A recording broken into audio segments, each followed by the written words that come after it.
أهلا بكم. تتطلع المرأة المغربية إلى عام 2024 وكلها أمل في الحصول على المزيد من المكاسب والحقوق من خلال إصلاح مدونة الأسرة، بعد أن دعا جلالة الملك محمد السادس في خطاب العرش عام 2022 إلى مراجعة بعض بنود المدونة لتجاوز بعض العيوب والاختلالات التي ظهرت عند تطبيقها القضائي.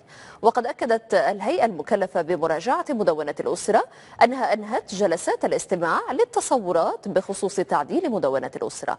حصيلة عمل الهيئة في هذا التقرير لصفية هداني.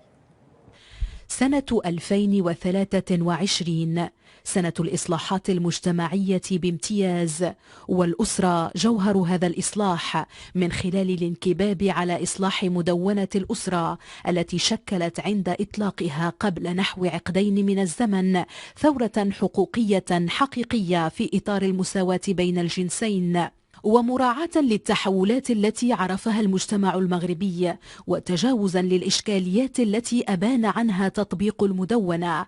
دعا جلالة الملك محمد السادس في خطاب العرش سنة 2022 إلى مراجعة بعض بنود قانون الأسرة بعد الانحراف عن أهدافه، مع مراعاة أن يتطابق الإصلاح مع مقاصد الشريعة الإسلامية ويراعي خصوصيات المجتمع المغربي. وكان صاحب الجلالة الملك محمد السادس قد أكد في رسالته السامية لرئيس الحكومة بشأن إعادة النظر في مدونة الأسرة التي مكنت من إفراز دينامية تغيير إيجابي من خلال منظورها للمساواة والتوازن الأسري وما أتاحته من تقدم اجتماعي كبير، وذلك بهدف تجاوز بعض العيوب والاختلالات التي ظهرت عند تطبيقها القضائي. واستجابة للدعوة الملكية وإرادة الشعب المغربي، أنشئت الهيئة المكلفة بمراجعة مدونة الأسرة، والتي أطلقت جلسات استماع مع فاعلين مختلفين من المجتمع. وعقدت الهيئة حتى الآن 130 جلسة استمعت خلالها لأقصى ما يمكن من الفاعلين في المجتمع من مؤسسات ومجتمع مدني وأحزاب سياسية ومركزيات نقابية ومراكز أبحاث. وتسعى الإصلاحات الجديدة إلى مراجعة القوانين الجنائية المرتبطة بالأسرة مثل تجريم الإجهاض والعلاقات الرضائية ومسألة النسب، في الاتجاه نحو تكريس المساواة بين الجنسين ومناهضة التمييز القائم على النوع الاجتماعي. وبخصوص المقتضيات التي تهم الطفولة كتلك المرتبطة بالنسب والإشكاليات القضائية التي تتعلق على الخصوص بالحضانة والنفقة والولاية العامة للأب على الطفل، والتي تنص عليها المدونة في فصلها الرابع. إصلاحات متعددة الأبعاد تروم المدونة الجديدة الإلمام بها، تركز على القضايا المتعلقة بالشباب خصوصا المقبلين على الزواج، ووضع آليات جديدة تكرس حضور الشباب المغربي وإدماجه في هذا الورش الإصلاحي الكبير. المقترحات التي تقدم بها المجتمع المدني تهم إلغاء زواج القاصرات وتعديل الفصل 20 من قانون الأسرة والربط بين الحضانة والولاية الشرعية والنفقة. وبنهاية العام الحالي تشرف المشاورات التي تقوم بها الهيئة على نهايتها، والباب سيبقى مفتوحا لتزويدها بمزيد من الاقتراحات والآراء وإضافة تحاليل وتوصيات أو مقترحات لتزويدها بها، سواء بمقتضى مذكرة كتابية أو عن طريق الموقع الإلكتروني للهيئة، ليشارك الجميع في إصلاح مشروع المدونة الجديدة. يتطور الاقتصاد المغربي في سياق مطبوع بالانتعاش النسبي للاقتصاد العالمي وتداعيات الحرب الروسية الأوكرانية وما نتج عنها من ارتفاع أسعار الطاقة والمواد الغذائية والضغوط التضخمية، كما يواجه المغرب صدمات داخلية على رأسها الجفاف وضعف الإنتاج الوطني من الحبوب وتأثيرات ذلك على نمو الناتج الداخلي الخام. لكن بالرغم من ذلك هناك تفاؤل ومؤشرات إيجابية خلال السنة الجديدة سنة 2024.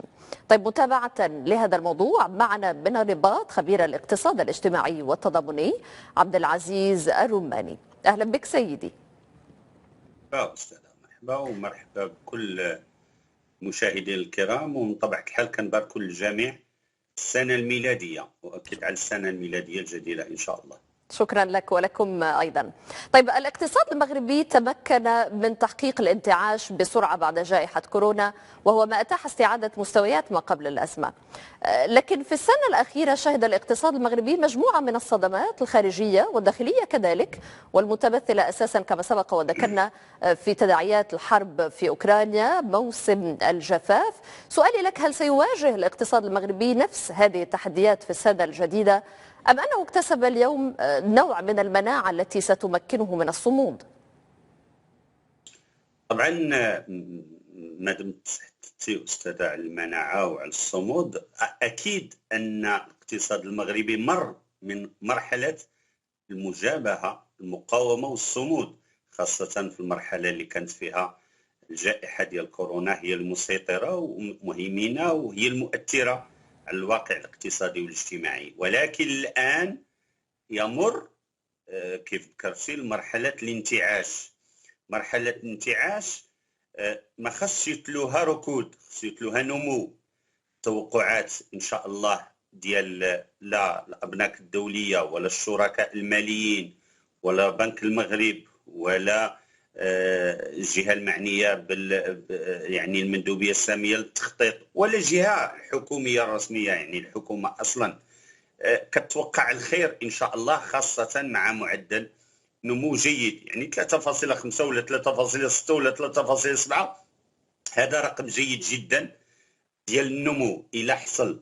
وإلا كان هناك تحكم في التضخم يعني بقينا هما كيأملوا في القانون المالي يكون 2.5. مهم جدا، أنا ما كنتوقعوش صراحة، لأن صعيب أنك توصل بسرعة لهذا المؤشر ديال التضخم وانت انتقلتي من 10 وقمتي بجهد كبير، يعني بحال شي عداء كان كيجري، وصلتي ل6 وصلتي ل4 وصلت يعني بسرعة توصل، صعيب باش توصل ل 2.5. ولكن عادة في القوانين المالية كتكون شيء من الطموح، شيء من يعني الأمل اللي يبدو كيكون حسب المعطيات كيكون واقعي. إلى حنا مشينا ما بقاتش كتبان لنا الآن من بعد، لأن قانون المالية توجد شحال هذا يعني توجد هذه 5 شهور وتقدم، والآن راه سال في المالية في البرلمان. ولكن إلى نزلت الشتاء إن شاء الله، وكنتمناو بشائر الخير تكون مزيان في شهر يناير، نقولوا الحمد لله كاينه ديك القيمة المضافة ديال المعطى الفلاحي واللي تمناته الحكومه ديال 75 مليون قنطار، نقولوا راه جاي في الطريق ويمكن يجي احسن منه، ولو ان الفلاحه تاخرت على الزمان ديالها، خاصه البكريه وخاصه يمكن تاثر البوريه بزاف، خاصه بعض الخضار وخاصه. ولكن نتمناو خير. الا سمعنا لرئيس الحكومه لما قال باللي راه الايام الجايه صعبه بزاف، هو اللفظ شيء ولكن الواقع كيبقى يمكن تكون صعبه بزاف، يمكن، هذا هو الاساسي. وإلا سمعنا لتصريح وزير التجهيز السي نزار بركه ايضا اللي عطى مؤشرات صعبه على الاجهاد المائي خاصه في السدود، وخاصه كنخافوا من الفرشات المائيه.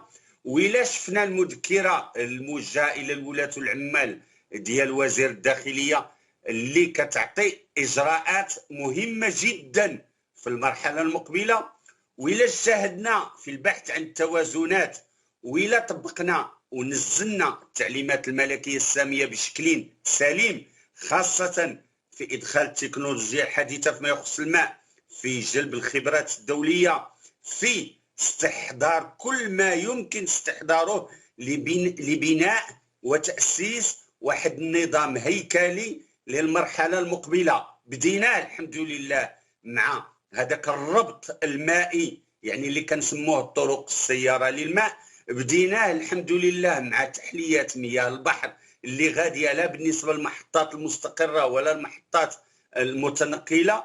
بديناه بهذه المذكره ديال وزاره الداخليه اللي مهمه في اطار العقلنه والترشيد ديال استعمال المياه، واللي من بعد غيتحرك في اجاء المجتمع المدني. ولكن دائما يجب ان نستحضر ان المناخ متقلب الاحوال.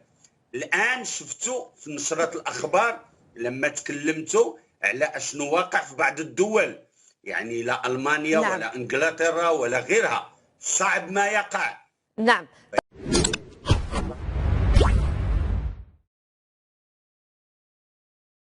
تتوقع المديرية العامة للأرصاد الجوية بالنسبة ليوم الأحد أن يظل الطقس باردا نسبيا مع تكون ساقع محليا خلال الصباح والليل فوق كل من الأطلس والريف والمناطق الشرقية والجنوب الشرقي والهضبة العليا، كما سيلاحظ تشكل كتل ضبابية محلية على السهول الشمالية للمحيط الأطلسي، فيما ستكون السماء قليلة السحب إلى أحيانا غائمة بالشمال ومشمسة بباقي جهات البلاد، إلى جانب تناثر الغبار بأقصى الجنوب.